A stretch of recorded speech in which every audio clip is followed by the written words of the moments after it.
For this week's reading of pop culture, the essays covered are about technology and how they have changed positively and both negatively. The first essay by Nikhil Saval has changed the way iPod has changed the way we listen to music. It goes over the concept of how music used to be listened to with people in gatherings as a community. Now that technology gives you the ability to record music and listen to it whenever, this has changed social gatherings that used to happen back in the day. Now it's just listening to your own music with your AirPods and counting everybody out. Music used to unite people and bring them closer together. Not saying that it doesn't do this now, but we are much more independent with our own music and styles that we like to listen to. Because we may not share the same taste in music. The next essay by Neil Postman, the audience aimed towards present-day men and women and how the effects of technology must be attended to. The author in this essay claims that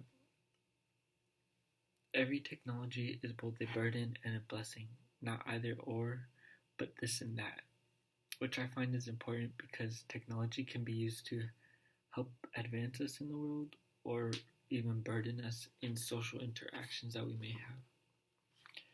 Especially for young children, technology must be limited so that kids are able to have social interactions just as other generations did without these advancements. One of Postman's main focus is Thamus's wise judgments. Our next essay is by Clay Shirky, Gin Television and Social Surplus. It aims towards younger generations and how cognitive surpluses like our encyclopedia tool, Wikipedia, has been put together over many, many years, whereas surpluses nowadays can be found sitting in front of the TV and doing nothing but simply staring at a screen.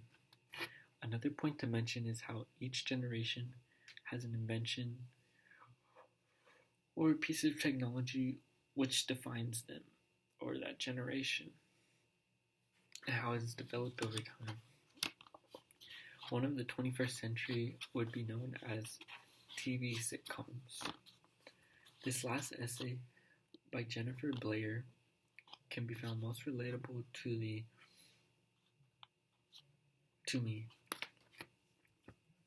It can also be relatable to peers of mine, which are just finishing their teen years. Since my generation has grown up with smartphones, this is one thing that has negative effects on our social interactions. Those could even be intimate interactions. It's because of apps like Tinder, Bumble, Grindr, or any other dating apps. The author aims this essay towards a younger audience who realizes that their intimate interactions are found through dating apps prior to dating in person. Now, after reading the Rhetorical Act book and who you should aim your essays towards, otherwise known as target audiences, since you cannot always address everyone. So if you're seeking change, you must tend to that audience who is capable of acting in power. If you are desiring one thing from the audience, you must have a target in mind and aim directly at that audience because they will have the most influence on society, which you are trying to modify. Thank you.